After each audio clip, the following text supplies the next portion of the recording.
we first met. Yeah, right, I know.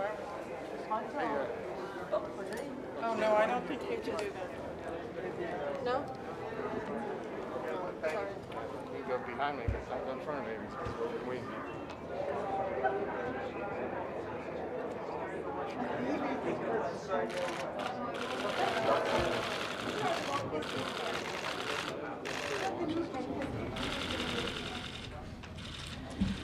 Good evening. Good to see you. For once, it's good to see journalists. Good evening. I'm just chaired a meeting of the ministers, foreign ministers of China, the Russian Federation, the United States, France, Germany, the UK, and Iran, during which we discussed the implementation of the nuclear deal with Iran. Can you hear me? It has been a frank, open, and in-depth discussion, during which we have agreed on the fact that all sides are implementing so far fully the agreement, as it has been certified by the IAEA 8 times for what concerns the nuclear commitments of Iran. The last time we received a report from the IAEA was just 10 days ago, and this was not under discussion. All agreed on this. No violations, and my sincere hope is that this is going to continue to be the case. The scope of the JCPOA, the scope of the nuclear deal is related to the nuclear program of Iran. There are other issues that are out of the scope of the agreement.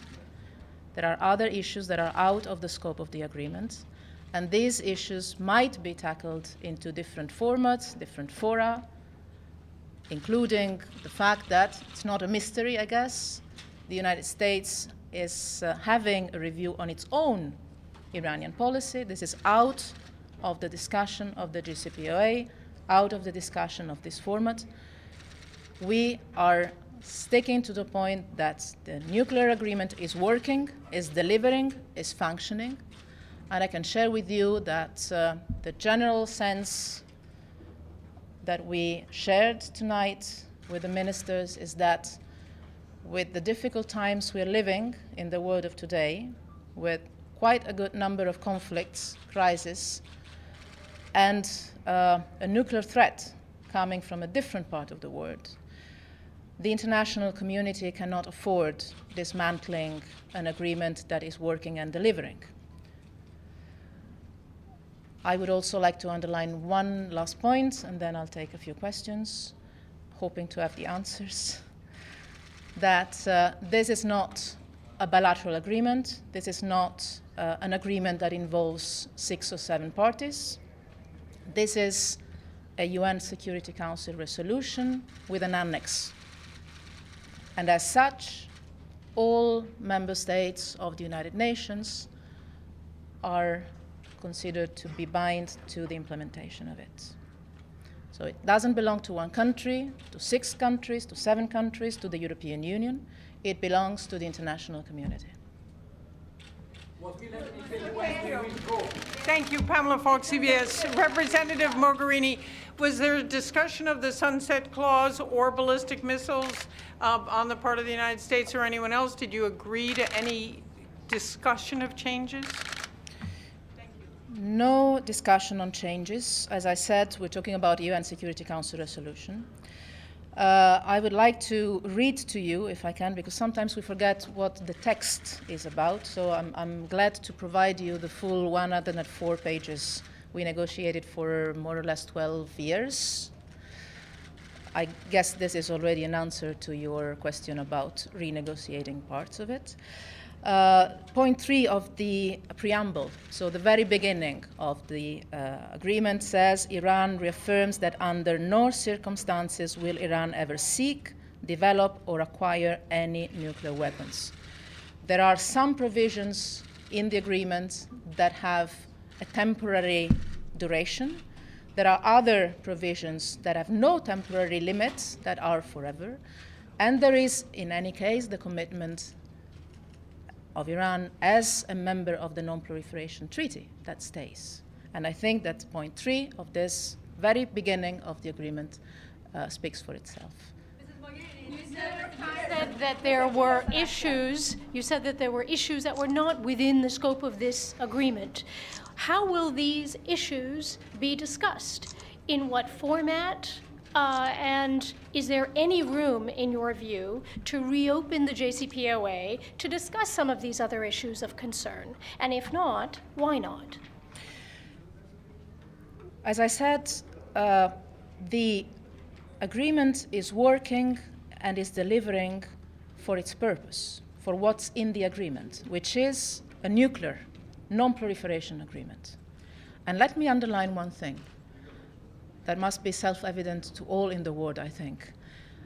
In this moment, having a nuclear non-proliferation agreement that is delivering is quite a strategic instrument in the hands of the international community. It's not a irrelevant part of global security. We already, wait.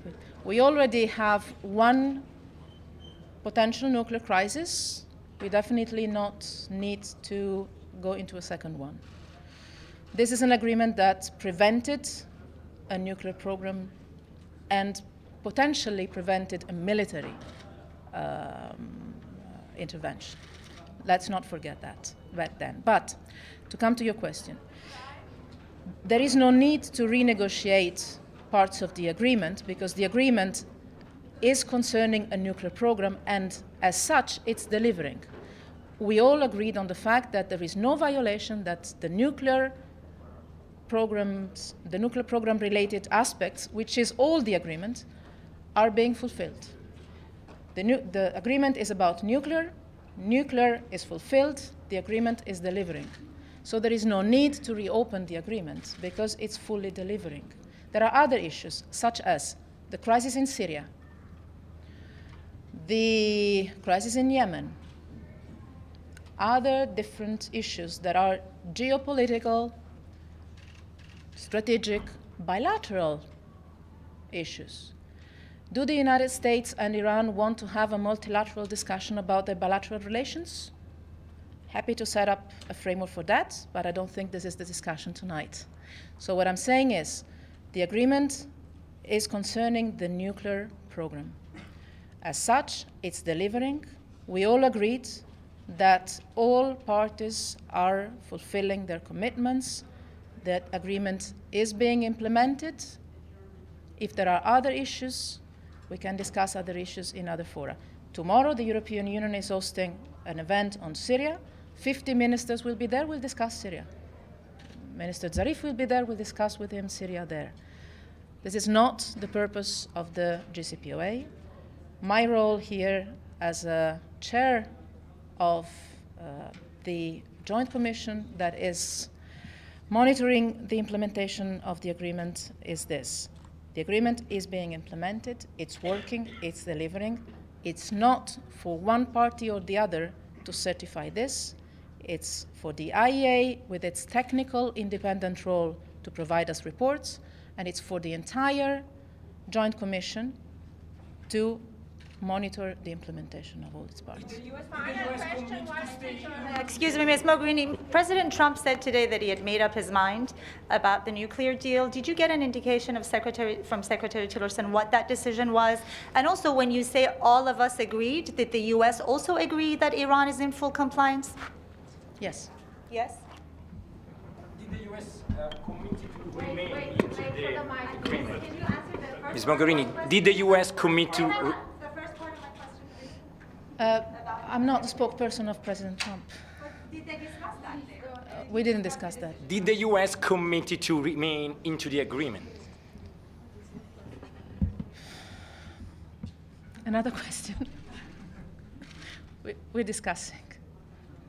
But let me tell you one thing, because again, we've worked for 12 years on this, and every single word, starting from the title, has a meaning. And in this, you will find a part on the dispute resolution mechanism.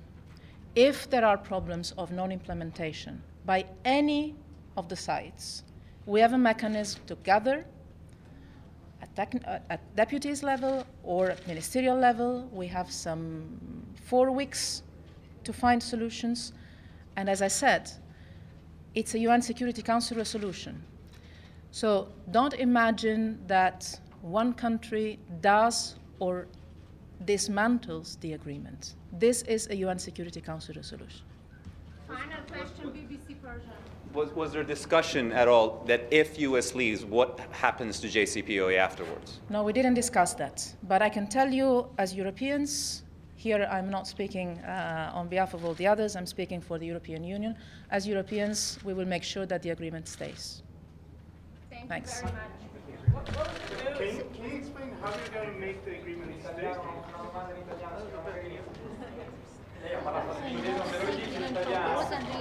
What about